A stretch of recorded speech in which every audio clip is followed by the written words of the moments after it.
Bom, a energia interna de um sistema, desde que nós estejamos tratando, como eu já coloquei, tentei deixar claro no slide anterior, desde que nós estejamos tratando de um gás ideal, né, onde a energia interna advém unicamente do movimento das partículas, ou seja, a energia interna advém unicamente da temperatura do sistema, né?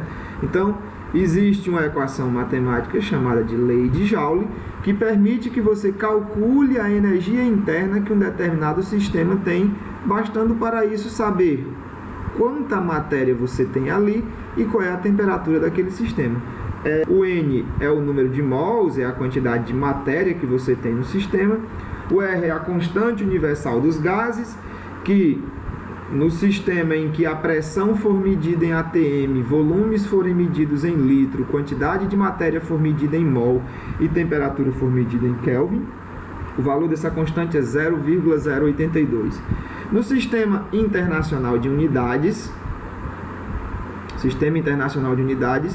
onde pressões são medidas em Pascal, volumes são medidos em metro cúbico, quantidade de matéria em mol e temperatura em Kelvin, o valor da constante é 8,31.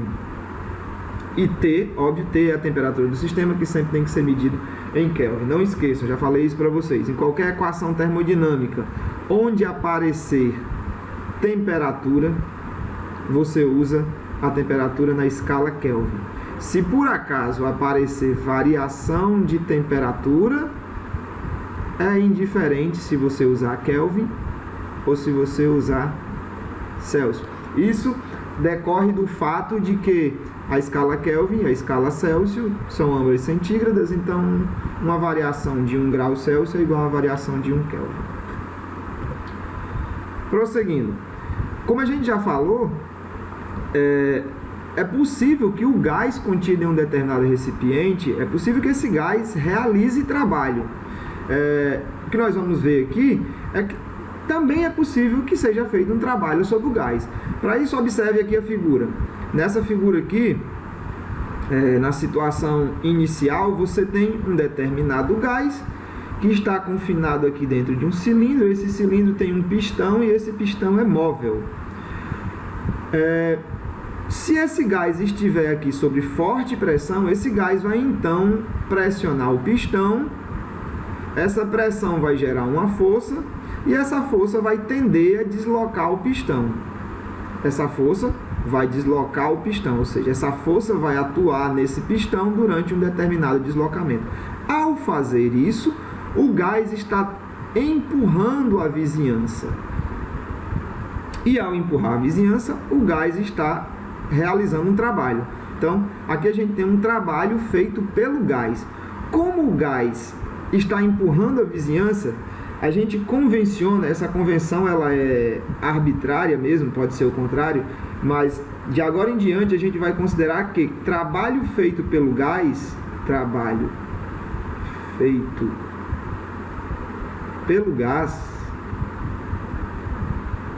vai ser sempre positivo.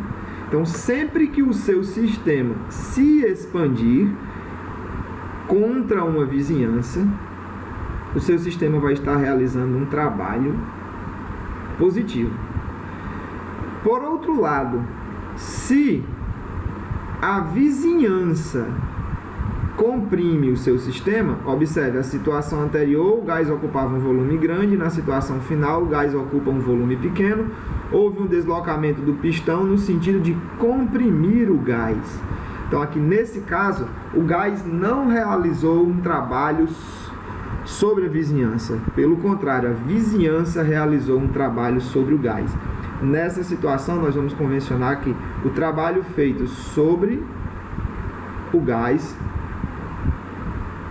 será sempre um trabalho negativo, ok? Então, aqui a gente tem uma convenção. Em alguns livros você pode encontrar essa convenção invertida, o trabalho feito pelo gás sendo negativo, o trabalho feito sobre o gás como positivo. Mas nós, o nosso livro, nós no nosso texto, nas nossas videoaulas, nós vamos adotar essa convenção aqui: trabalho feito pelo gás é positivo, trabalho feito sobre o gás é negativo.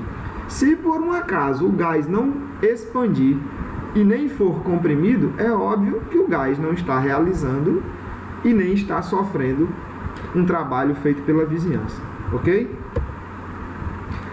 Além de tudo, além da energia que o sistema tem, que pode ser calculada por meio da lei de Joule, além do trabalho que pode ser feito pelo gás ou que pode ser fornecido ao gás, de modo a variar aquela energia que ele tem, a gente ainda tem que levar em conta o calor que pode ser fornecido ao sistema, o calor que pode ser cedido pelo sistema.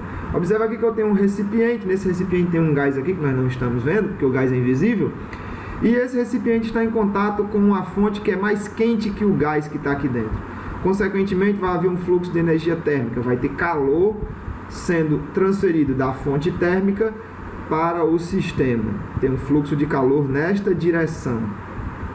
Nós iremos convencionar também, isso é uma convenção, isso não é uma verdade absoluta, como eu já disse anteriormente em outro livro, você pode encontrar contrário a isso. Calor fornecido